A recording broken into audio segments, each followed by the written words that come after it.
All right, let's roll on. What do we have next? Next question, Dave from DC. I work at a research center where everybody wears a lot of different hats, and projects are usually short term, usually 6 months, and most of us are on a couple at a time. We have been given lots of tools to navigate through this: email, Jabber, like Instant Messenger, Mattermost, open source Slack, Zoom, and our newest addition, Slack. My supervisor read your book and then asked if anyone would like to make a communication policy document to lay out the ground rules on what a communication happens on what platform so we don't get overloaded. I stepped up to make the first cut. Any suggestions?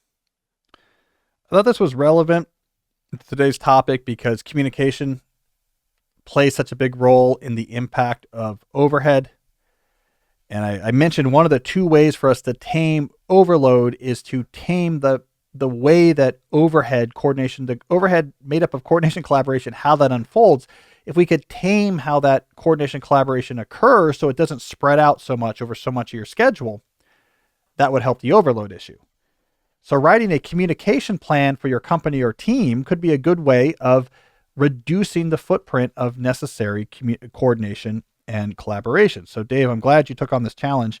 Here's some random thoughts off the top of my head. All right, if I was writing one of these things, I would say number one, email is for the following purposes: announcing information that does not require a reply, non-urgent questions that can be answered with a single reply. Hey, can you remind me what time this is at? Are you coming to this event next week? I didn't get your RSVP. Can you remind me which folder we were putting these files in? Email can also be used for delivering files or other types of content. So you wanted this contract. I attached it to this message. Here you go. Keep email for those things. Anything that requires back and forth interaction. So beyond just answering a single question, this should be done synchronously, real time, where we can just talk back and forth to each other in real time. Where should these interactions occur? Option number one should be office hours. Everyone has office hours most days, maybe multiple times a day, on some days a week. Well publicized when your office hours are. This is the default. If I have something I need to talk to you about that would require more than one back and forth, I will come to your next office hours and we can just talk about it.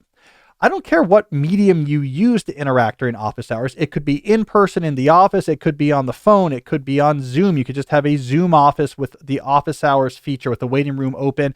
It could be on Slack. I think it's completely fine to have an office hours channel on Slack where people could just come and start slacking. The key is you want real time synchronous during those set hours. If the interaction requires multiple people, so you're about to use that CC button, you should have regularly scheduled docket clearing meetings for your team, probably twice a week. There should be a shared document that accompanies these meetings throughout the week. In between the docket clearing, as something comes up that needs to be discussed as a group, you add it to the shared document. When you get to the next docket clearing meeting, you look at the shared document as a group and you go through it piece by piece and try to tackle each of the items. So this could be a big discussion. We need to figure out a new strategy, or it could be a scheduling decision. We need to set up a strategy offsite meeting. When is good? Let me type that in our shared document. At the next docket clearing meeting, there will be a point where we get to that. We say, okay, everyone, open up your calendars. Let's find a time right now. So if you need what you would have used a CC'd message for that has multiple back and forth, wait till the next regularly scheduled docket clearing meeting. If all else fails, then you can go to the custom scheduled meeting. All right, you and I have to just set up a meeting to talk about this. We can't do it in office hours for whatever reason. We can't do it in docket clearing. Only then do you fall back on a normally scheduled meeting. You need some sort of automated process for setting up meetings. So either you can expose calendars with available times, or just keep, I like this method, a text file of available meeting times for the next few weeks. And you just email that to the person. If they select one, you schedule that and take it off the list. This gives you more control, and it prevents the person you're talking to having to go to a third-party app. So I like that method as well.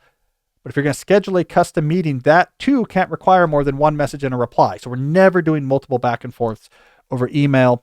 We're never doing unscheduled Slack. Everything happens during a planned time. The custom scheduled meetings will be rare if you have regular office hours and docket clearing meetings. That will cover 80% of what might have been a meeting otherwise, and it leaves the meetings that remain to be quite reasonable. I would also recommend in this shared communication document that shared documents and folders are heavily used to collect information that needs to be accessed or updated by multiple people. Never, ever, ever use your email as a knowledge management system. Everything goes to a shared document that you can point people to, that people can edit and leave comments. Other people can come and check. So that technology should be used a lot as well. Do those things, Dave from DC, put that in your communication policy. You are going to see the footprint of the necessary overhead. This communication, the coordination, collaboration is going to plummet, and it's going to make the same amount of execution require a lot less time. And none of these tools, nothing here is a fancy tool. Nothing here is you need some, whatever you said, Jabber or Mattermost. You don't need anything complicated. You can implement these with the simplest Google Workspace, whatever tools. That's not the issue. The issue is the processes that surround them. So there you go. That's my rough draft of a communication policy.